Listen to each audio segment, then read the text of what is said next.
Compound interest is the interest calculated on both original or principal value and on the accumulated past interest, applied in valuation of loans, saving, investment, and insurance, calculated based on the accumulated past interest. The previous S becomes the new P. The principal changes from time to time. Formula for compound interest is S equal P1 plus I to the power of n, and the compound interest amount I is the difference between future value and principal value, that is I equal S minus P. Compound interest is the interest calculated on both original or principal value and on the accumulated past interest, applied in valuation. For case study 1, you are assigned to set up a small business and must borrow 20,000 loan for 5 years. There are two banks that you have surveyed for that loan. Below are the details of the bank. A. Calculate the total interest charge for each bank. First, we need to calculate for Maju Bank using S equals P1 plus I to the power of n, which is P is 20,000, 1 plus I is 0.0455 divided by 4, and n is 20, and we get 25067.92. And the interest, we use I equals S minus P, which is S is 25076.92 minus 20,000, and we get 506792. For Jaya Bank, we need to use the same formula. S equals P1 plus I to the power of n, which P is 2000, 1 plus I is 0.0475 divided by 6, and n is 30. We get 25337.80, and the interest is I equals S minus P, which is S is 25337.80 minus 20,000. We get 5337.80. B. Which bank should you choose to borrow the loan based on your answer in A and give your reason? So for B, Maju Bank, because the interest of the Maju Bank is lower than Jaya Bank. Answer the following question C, depending on the bank you selected in B. After 1 year and 6 months, the bank changes the rate to 5% compounded semi-annually. How much should you pay at the end of 5 years? Calculate the total interest paid. First, we need to calculate on amount on 1 year 6 months using S equals P1 plus I to the power of n, which P is 20,000, 1 plus 0.011375, and n is 3, and we get 20690.30. For the second one, we need to calculate amount at the end for year 6 months, which our previous S going to be our new P, using S equals P1 plus I to the power of n, which is our P, 20690.30, 1 plus I, 0.05 divided by 2, and our n is 9. We get 25839.35, and our total interest paid is I equals S minus P, which is our S is 25839.35 minus 2069.0.30. We get RM 5149.05. An annuity is a written contract typically between you and a life insurance company in which the insurance company makes a series or regularly spaced payment to you in return for a premium or premiums you have paid.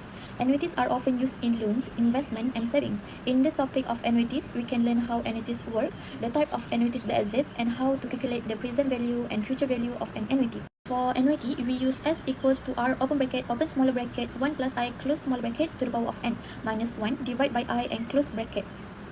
S is for future value, A is for present value, R is for amount of periodic, T is for times in year, N is for number of interest period, I is for interest period. So, question 1. Sharifah is offered to study at a local university for 4 years. Luckily, her parents had taken an educational insurance for her when she was born. The mature insurance value is now Rm 26,442 ringgit. Therefore, she has two choices. Option 1. Use the Rm 26,442 ringgit education insurance money and interest the whole amount in an account that pays 4.25% compounded monthly. This way, she will get some of money every month until she finish her 4-year study. For option 2, let her parents keep the money and give her Rm 560 every month during her studies. And the question is, which option should Sharifah choose? Okay, start with the formula. A equals to R, open bracket 1 minus open smaller bracket 1 plus I, close smaller bracket to the power of negative n. A is equals 26,442, T equals 4 years, I is equals 0.0425 over 12, N is M times T equals to 12 times 4, so N is equals to 48. 26,442 equals to R, open bracket 1 open smaller bracket 1 plus 0.0425 over 12 close smaller bracket to the power of negative 48 divided by 0.0425 over 12 close bracket. Okay, after simplify, we have 26,442 ringgit equals to R, open bracket 44.0701 close bracket, that give R equals to RM 600. So, for option 1, Sharifah will get RM 600 for every month. Meanwhile, she will get RM 516 every month in option 2.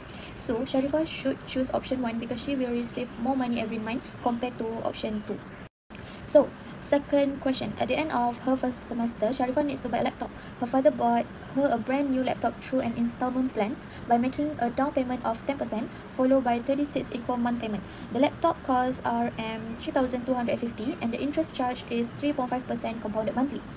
Okay, so the price of the laptop is 3,215. 10% of 3,215 equals 325.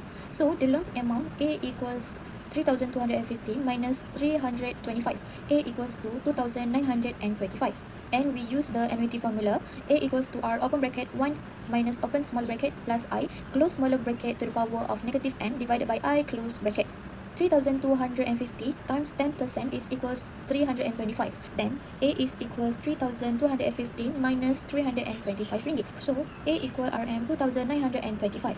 Substitute into the formula. 2,925 equals R multiplied by open bracket 1 minus open bracket 1 plus 0.0029167 close bracket to the power of negative 6 divided by 0.0029167 close bracket, and that give 2,925 equals R multiplied by 34 and 30 cents. So R equals 2,925 divided by 34 ringgit and 30 cents. R equals 85 ringgit and 80 cents. Question B number 2. If her father want to settle off the loan immediately after paying the 30 monthly payment, how much additional payment does he have to make? Number 3. If her father missed the first 4 monthly payment, how much should he pay on the 5th payment to settle all outstanding arrears? Question B number 2. If her father want to settle off the loan immediately after paying the 30 monthly payment, how much additional payment does he have to make? Number 3. If her father missed the first 4 monthly payment. For the problem solution number 2, first we need to find n. N is 36 minus 30 equals to 6. For the formula, we use A equals to R, open bracket, 1 minus, open bracket, 1 plus I, close bracket, power negative n, divided by I, close bracket.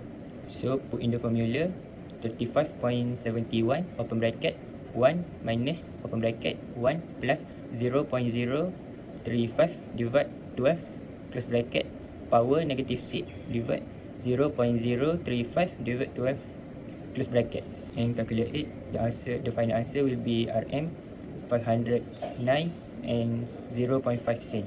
For the question 3, we use formula S equals to R, open bracket, and open bracket 1 plus I, close bracket, power negative n minus 1 divided I, close bracket. So put in the formula, it will be 35.71, open bracket 1 plus 0.035 divided 12, close bracket, power negative 5 minus 1 divided 0.035 divided 12, close bracket, and calculate it. The final answer will be RM 431 and 06 cent. Here is the conclusion for compound interest and annuity.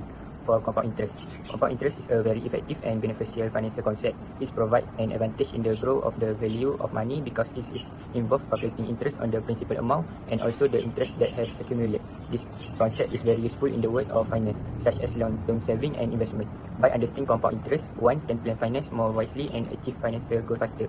For the annuity is an important concept in financial mathematics that refers to fixed payment made at fixed interval, whether monthly, quarterly, or annually. It is also often used in solving financial problems such as saving, loan, and investment. Annuity also helps in calculating present value and future value.